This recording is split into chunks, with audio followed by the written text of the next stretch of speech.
What's going on, guys? We're back with another video, and today we're going to be breaking down the OP10 Red Green Smoker. A few weeks ago I covered all the new leaders, but this was more of an introduction as I hadn't had time to test. And with a meta as diverse as this one, it feels like every week there's either a new leader, new deck, or new combo to try out. And so I'll be releasing a leader guide every week, covering both the ones at the top, the ones in the middle, as well as underrepresented or rogue decks. So no matter what you want, there's something for you. And if there's a specific leader you want to see, let me know in the comments. Now let's get started.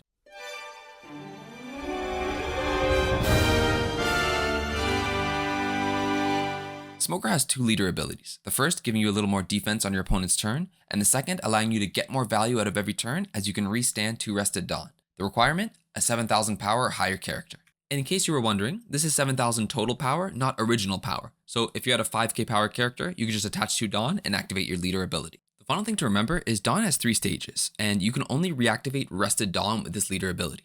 This means any card you attach to a character to increase their power cannot be reactivated for the turn. With that out of the way, the goal of this deck hasn't changed. We still want to use our leader ability to get more value out of each turn, allowing us to spend 2 to 3 more Dawn than our opponent. But what has changed is some of the core cards used with this leader, as with more testing, players have figured out which cards work and which cards should be replaced with more effective options. This once again ties back into the core of deck building, as you often don't know what a deck is missing until you start trying it out. So what's changed since then? Well, when this leader was first released, players were building a deck similar to Bonnie, using a lot of her cards alongside the new Punk Hazard support. And I think because this felt like a green leader ability with restanding your own Dawn, it made sense that green cards were going to work best with this leader. And so you can see with these first cards, there's a really strong lean towards both defense and control. But one thing that is missing are removal options, as outside of Hody Jones, we have no way of targeting our opponent's active characters. This isn't green's specialty, and so players looked towards red for a solution and came up with 2. The first is the 7-cost Ben Beckman, who on play allows you to trash an opponent's 6k power or lower character. Also, with him being 7k power himself, on play we can use our leader ability and reactivate 2 Dawn, effectively playing him for 5. The second removal option is a 4-cost event with strong synergy with this leader, as it requires a 6k power or higher character to activate. But we should have this anyways, as we're looking to use our leader ability every turn. And finally, players have moved away from the 10-cost Dofi or 9-cost Shanks, as they focus on maximizing their board through a combination of 7 to 8-cost and 3 to 4-cost character, using Smoker's leader ability in the late game to effectively play with 12 Dawn. But that's enough about history. For the deck list, I'm using the same cards as a red-green Smoker player who won a recent tournament, as I think they did a great job of finding the right balance of cards. But as always, make any adjustments as you try out this leader yourself and find the cards that work for you. Now I'll go over every card in this deck list, but feel free to skip ahead if you're already familiar with these cards. To start, we have Otama, a standard 2k counter, and you're going to use her as a counter most of the time, with the exception of pairing her with your removal options in order to KO a higher power character. As an example, you could combo her with Ben Beckman in order to remove an 8k power character instead of 6k. We use Virgo to look for other Punk Hazard cards that we want to play, and most notably, we want the 5-cost Smoker if we don't already have one in our hand. The rest will depend on what you're looking for, either early aggression, an early blocker, or perhaps some counter or utility. Next up is Monet, who has the activate main effect. We can rest her, and then give up to 2 Rested Dawn to a leader or character of our choice. Then, we can give one of our opponents minus 1,000 power for the turn. This card has great synergy with our main goal, as it's allowing us to get even more value from our Dawn. This is also great at removing opponent's characters, as for 0 active Dawn, you're essentially giving one of your own characters a 3k power boost. And finally, you don't actually have to give any Dawn in order to activate the second effect of minus 1,000 power. Now, you don't always want to do this, but this can be helpful in scenarios where you need all of your active Dawn to play one of your removal options, but there's a character that's 1k power over that limit. While only 2 cost, Rosinante is one of our best blockers, as he provides KO protection to any of our rested characters on our opponent's turn. The reason this is so powerful is it prevents KOing for any reason. If your opponent tries to KO one of your rested characters with card effects, you can trash this card instead. And if your opponent activates an effect that prevents blocking, still, when that card would be KO'd by battle, you could trash this card instead. But that's only KOing, and the next card prevents removal of any kind. And also, in my opinion, this deck is running the best 2k counters in the game, since there are so many scenarios where you actually want to play them down. And for this 3-cost Tashigi, under any scenario where another green card is being removed from the field, we can just rest her instead. This card can really help us in our black and yellow matchups, as it provides protection to other characters and forces them to remove Tashigi first. And if you're not worried about any removal, you just keep this card in your hand and use it as a 2k counter. This Sanji is our best play at 3 Dawn, providing some early pressure as a 6k power character on our turn. While he falls to 4k power on our opponent's turn, at least we get to draw a card when he's KO'd. Also, with 1 Dawn equipped, we can start to activate our leader ability, which can be great at 4 Dawn or if we don't have a Smoker in hand. Bakura is a 3-cost blocker that allows us to once per turn treat any card in our hand as it's a 2k counter. This will help with our overall defense, especially if you have multiple copies of a 0 counter character in your hand, as it allows you to still gain some value from them. And at 3 costs, this is another card we can use alongside Captain Kidd to set up our late game fortress. This chopper has quickly become a staple in red decks, being a 2k counter as well as a 4-cost 6k power blocker on your opponent's turn. But in this Smoker deck, since he's Punk Hazard, he turns into a 4-cost 7k power blocker, which is actually crazy. So outside of removal effects or KO options, you're going to get some great value from him as he's going to be able to intercept some 5k or 6k power swings with no required counter. And for anyone who thinks I'm being dramatic, here's a list of all the other 7k power blockers in the game. If you look closely, you'll notice only one is below 6 cost and only one is a 2k counter. This 5-cost Smoker is what we're looking to play at either our 5 or 6 Dawn turn. To start, he's at 7k power, which means as soon as we play him, we can reactivate 2 Dawn with our leader ability. But then he also has the activate main effect to allow us to restand 1 Dawn as well, meaning on our 5 Dawn turn, we can play him and a 3-cost at the same time. Depending on what you're looking to do, it could be a Sanji for offensive pressure, a Tashigi to protect from removal, or perhaps a blocker for more defense. And I would say the main thing we're worried about with this Smoker is removal through card effects, as he's pretty protected from attacks, being 8k power on your opponent's turn. I talked about Beckman before, but he's a great removal option in this deck since trashing is super powerful, and you can combine him with Monet or Otama to KO a 7k or 8k power character. Next up is my favorite green card, Hody Jones, 7 cost, 8k power, rush, and on play, rest up to 2 of your opponent's characters or Dawn. You do then have to pick up one of your life cards, but it's a small price to pay for all of these effects. A lot of times this card can be a win condition, allowing us to rest blockers to get around, or rest our opponent's Dawn so they can't activate cards like Gum Gum Giant. And finally, our late game defense is centered around Captain Kidd, as by attaching 1 Dawn and resting him, our opponents are forced to attack him. We can also activate this ability the same turn we play him, as he has the activate main effect where we can rest him and play a character with a cost of 3 or less from our hand. We also have the added benefit that we can activate his effect at 8 Dawn, as we can play him, reactivate 2 Dawn, equip 1 to him, and then rest him and bring out another character. And in general, you always want to bring out another blocker, most specifically Rosinante, who also provides KO protection. Radical Beam is a 1-cost counter where it gives your leader a character plus 2,000 power, or if you're at 2 life or lower, plus 4,000 power. This deck runs one of them, you can always bump this up to 2, but it's just a little more defense in the late game, as this deck will go down to 2 life pretty quickly, and for 1 Dawn, gaining 4,000 power is pretty solid. I'm also a big fan of this new Punk Hazard counter, which gives one of your leaders or characters plus 3,000 power for the battle, and then one of your opponent's characters or leaders minus 2,000 power for the turn. And what I like about this card is it gives you flexibility, as if your opponent is launching one large attack, it can give a 5,000 power boost to your leader or character. But if they're trying to spread out their attacks instead, you can negate 2 at the same time, giving plus 3,000 to your leader or character for this battle, and then giving minus 2,000 power to one of their other characters for the rest of the turn. The final card in this deck is Gum Gum Mole Gun, which allows us to KO one of our opponent's 7k power or lower characters, as long as we have a 6k power or higher on our side of the field. 2 tips here. The first is, it's okay if you can't KO a character, even just giving them minus 5,000 power will help you KO them with battle right afterwards. Also, the card you give minus 5,000 to doesn't have to be the one you KO. As an example, let's say your opponent had a rested Gecko Moria and a Rebecca blocker. You could play this card, give Gecko minus 5,000 power, and then KO Rebecca, since she's a 2k power or lower character already. You can then swing at this now 4k power Gecko, likely taking him out with battle right afterwards. For your ideal Dawn curve, going first, I would say you want to play Virgo into Sanji into Smoker. And then on your 5 Dawn turn, you can restand 3 Dawn and either play another 3-cost character or equip to your leader for a powerful attack. At 7 Dawn, you're either going to play Ben Beckman or Hody Jones, depending on what you're trying to do on the board. And starting at 9 Dawn, we want to start using Captain Kidd alongside our 2 to 3 cost blockers in order to set up our defensive wall. Going second is a little different. On our first turn, you can still play Virgo, but if you have the cards you need, you can also drop down Monet to get her on the board early. For your 4 Dawn turn, you could play Sanji, equip 1 Dawn to have him 7k power, and then activate your leader ability to refresh 2 Dawn. You can also drop down the 4-cost Tony blocker. At 6 Dawn, you still want to play Smoker, but you will now have 4 Dawn available after you refresh with both Smokers. This means you could play down your Tony Chopper blocker on the same turn, or activate your 4-cost event to KO one of your opponent's characters. At 8 Dawn, you can play Captain Kidd and activate his ability, but if you're looking for some more aggression, you can play Hody Jones or Ben Beckman for control. At 10 Dawn, you continue this strategy, using Captain Kidd and your blockers for defense, while using Smoker, Hody Jones, Beckman, and Sanji to take out your opponent's life. Now let's look at some games so you can see how this actually plays out. Our first is against Usopp, and my starting hand, I have both the 3-cost Sanji and 5-cost Smoker, so I'm comfortable with this and want to keep it. Going first, there's nothing to play, so I just end my turn and pass it off to him. He then plays Karate Coliseum, allowing his Dressrosa characters to attack the same turn they are played, and then plays Leo to search for 2 cards, add them to his hand, and discard 1. He adds Kyros and Frankie, so I just make a mental note knowing I'll probably see these cards in the next few turns. Now, on my 3 Dawn turn, I know I want to play Sanji, but Black sometimes has some triggers that can KO 3-cost characters, so I want to attack first, take the life, see if there's a trigger, and then drop down my Sanji. The other thing I know is Usopp runs a lot of the 4-cost Zoro, and with the Karate Coliseum on the field, there's a good chance that my Sanji is going to get KO'd by his effect. On the bright side, he has the on-KO effect that I get to draw a card, so it's not the end of the world.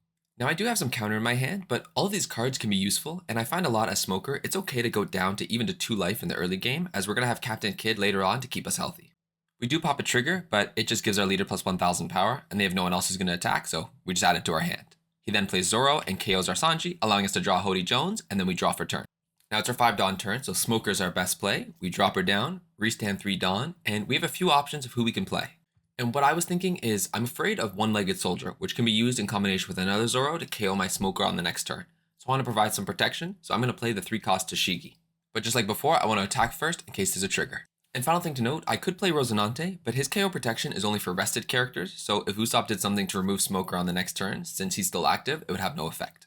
To start his turn, Usopp drops down another Leo, searching the top cards of his deck and adding 2 Dressrosa characters to his hand, choosing the Sabo and Cavendish. He then attaches 1 to Usopp and swings 6k, and since we have no 2k counter, we're just going to take this hit. And lucky for us, our life card is a 2k counter, so when he swings 6k with Zoro, we're able to counter out of this and stay at 2 life. He then drops down a Frankie and ends his turn. We're now at 7 Dawn, and I think in this scenario, Ben Beckman would be the ideal play, as he would allow us to trash the Frankie and avoid his on-KO effect. Unfortunately, we don't have one, so our next best option is Hody Jones.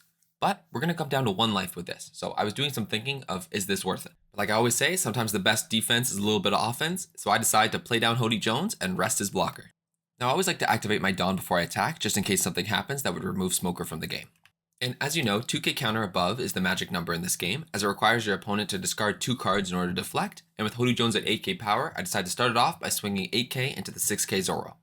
Usopp responds by discarding a 2k and a 1k to keep this Zoro alive. And now he has 5 cards in his hand, and I have a 7k power Smoker with 3 Dawn available. So let me ask you, what do you think I should do here? Option 1 would be to just attack the Frankie as is, as I'm 2k power above already, and he'll need 2 cards to counter. Option 2, attach 1 Dawn to this Smoker and swing 8k at Zoro, once again forcing out 2 cards. Or option 3, swing 7k at life. And again, this is what makes the One Piece card game so interesting. I know I've said that a lot, but you face so many decisions where it's not always black and white of what to do. An important thing that's changed since our previous attack is Usopp now has 5 cards in his hand. This means he can activate his leader ability, where if we remove one of his Dressrosa characters from play, he's going to be able to draw a card. And also, if you look at Frankie's on KO effect, he gets to play a 3-cost or lower Dressrosa character from his trash. So that means if we attack him, he's not only going to draw a card, but add another character to the field. So this means this option is not good, as we're trying to take cards away from him, not add them. Option 2 is a little bit better, as Zoro does not have any on KO effect, but it's still going to add a card to his hand. And the final thing to remember is this Smoker has Banish, which means if we connect at life, it's going to go straight into the trash and not into his hand. So I know you've been told before to always focus on the board first, but in this specific scenario, attacking life is actually going to be the best way to remove cards from his hand, as he's either going to need to counter out or trash a life. But either way, his hand size will not increase. So we swing 7k at leader, and he actually decides to counter out again, getting rid of 2 2k counters. Now this is an important piece of information because he could have used a 2k and a 1k. So that means either A, he doesn't have a 1k in his hand, or B, he has one, but he really wants to play it next turn. And since with my previous attacks, he's discarded 4 2k counters, it makes me think he might not have any counter left, so I swing 6k at Zoro, which is able to get the KO, and then with my 2 Dawn left, I play Rosinante.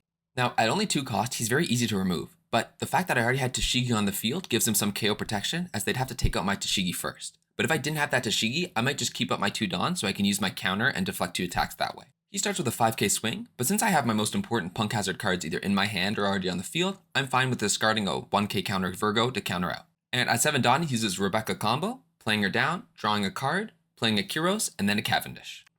Now this player didn't read the fine print of Tashigi, as he tried to bounce Smoker back to my hand, but I was able to rest Tashigi to cancel that out. He then swings 9k at my Smoker, and while I could use Rosinante to block this out, your Eustace Kid becomes more powerful the more blockers you have on the field. And since I have a 2k counter in my hand, I'm just going to discard that and keep my blocker out there. He then attaches 1 to Rebecca and attacks 5k at my 5k Tashigi, which I could allow, but I know next turn I want to play Captain Kid alongside my Bakura and keep up some Dawn for my counter. So this Sanji's not giving me that much value, and we're nearing the end game, so I'm just going to discard it and keep him around. He then ends his turn, but then the card I pick up completely changes my mindset as I now have access to Hody Jones. So the question now becomes, do I play Captain Kid, play it safe and build up my fortress, or do I go for game? To start, let's look at what he currently has on defense. He has 1 blocker and 3 cards in his hand, but we also know that when he does block, since a card is being removed, he'll be able to bring up his hand size to 4. But if I drop down Hody Jones, rest this blocker, and then go for game, that means I'm going to be able to do 4 strong attacks against only 3 life, and with a card with Banish, there's going to be a good chance he's not able to counter out. So I drop down Hody Jones, rest his blocker, and decide to go for game. Now once again to start, I'm going to reactivate all my Dawn just in case there's an annoying trigger. And I'm going to lead with my card with Banish, as he'll either need to discard 2 cards to counter out the 7k, or he's trashing one of his life. He does decide to counter out using a 2k and a 1k, bringing him down to 1 card in his hand. And with only 1 card in his hand, I know a 7k swing will be successful, so I attach 2 to my Smoker and swing. This triggers Gum Gum Red Rock, which allows him to drop my TCG to the bottom of the deck, but with an 8k and 11k swing, he's not going to have enough counter, and this game is mine. For our second game, we're playing against the new yellow Captain Kid, and we like our starting hand, so we just hold on to it and decide to go first. Nothing to do our first turn, so we just pass it on. He also has nothing to play, so he passes back to us, and just like before, we swing 5k before dropping down our Sanji and ending our turn. He then swings 5k back, and just like before, we could counter out, but we like the cards in our hand, so we're just going to take the first hit. And this also works out nicely as it gives us a smoker to play on our next turn. He then drops down Basil Hawkins, who has the on-KO effect of trashing one of our lives. This can be very annoying, but lucky for us, we have Ben Beckman in our hand to trash him later and avoid that effect. And just like before at 5 Dawn, we want to play down Smoker and then reactivate 3 Dawn. Now, I could play Tashigi from my hand to give a little more protection, but I decided I wanted to get aggressive, and instead use my extra Dawn to swing 7k with both Sanji and Leader. Now, Yellow has a lot of triggers that can KO characters, so just like always, we want to attack with Sanji first and then Leader second. And with our first attack successful, we attach 2 more Dawn to Smoker and swing another 7k. And I think he doesn't want to get down to 2 life this early, so he decides to counter out with a 2k and a 1k. Now I could let my Sanji get KO'd here, but one thing I know about this leader is they have multiple cards that trash life. So I want to stay as healthy as I can, as I know in later turns I'm probably going to lose 1 to 2 life simply from card effects. So I counter out and force them to attack with Basil Hawkins as well. Now I don't want to use my last 2k counter, so I take the hit, draw a card, and then he drops down the 6-cost Nico Robin, which trashes 1 of my life. At the end of his turn, he activates his leader ability, which reveals the top of his life, sets one of his supernova characters back to active, and gives them blocker throughout their opponent's turn. This is a great play from the Captain Kid, since not only can he stop an attack, but when he's KO'd, Basil will activate his effect, trashing 1 of my life, and making it very costly for me to attack him this turn. But luckily for us, we have Ben Beckman in our hand, who trashes, not KOs, so all we have to do is drop him down, remove Basil, and continue with our attack. From there, I'm going to restand 3 Dawn with both of my smokers, and then declare a 7k attack with Banish to see if I can get rid of that life. And the Captain Kid decides to counter out with a 2k and a 1k once again. With 3 Dawn remaining, my original plan was to play Virgo, look for another Punk Hazard card to add to my hand, and then swing 7k with Leader. But since we were able to find this 2-cost counter event, I decided to pick this up instead, as it may allow me to stay healthy next turn with the potential to stop 2 6 to 7k power attacks. And so I keep up my 2 remaining Dawn, attack 5k with Leader, and get another 1k counter from this Captain Kid. Now at 8 Dawn, he could drop down the 8-cost Captain Kid, which on play trashes 1 of our lives, but after he plays this 1-cost Luffy, it's pretty clear that he doesn't have this in his hand. But then he finds one, as we can see, and adds it to his hand, so we know this is coming next turn. He then drops down another 1-cost Luffy Searcher, and finds another 8-cost Captain Kid, so he now has more than enough to play on the next few turns. He then attaches 1 Dawn to Leader and swings 6k at life, and while I do have a 2k counter in my hand, I want to stop 2 attacks at once here, using my 2-cost counter to both increase my smoker to 8k power for this battle, and give minus 2k to the Nico Robin for the rest of the turn. He then drops down another Basil Hawkins, and with 1 Dawn up, ends his turn. We then pick up another 2-cost event counter, which is pretty nice since we currently don't have any 3-cost or lower blocker that we can pair alongside our Captain Kid. Normally I would attack with Smoker first, as he has Banish, and it will force this card to go into the trash. But since this card has no trigger, I'm not worried about it going into his hand, so I'd rather attack with Beckman first, and then use Smoker afterwards, as the face down card might have a trigger effect that I'll be able to negate. The attack goes through and he goes down to 2 life, and then I immediately follow this up with another 7k swing from my Smoker. This attack also goes through, and we end up trashing a 0-cost counter with the trigger. While the trigger would not have activated, as it only works when you're at 0 life, it's still nice to get this out of their hands and into the trash. And finally I attack 5k with my Leader, which they use a 1k counter to stay at 1 life. And with 9 Dawn remaining, I drop down Captain Kid, attach my 1 active Dawn to him, and then activate my Leader ability to restand 2 Dawn.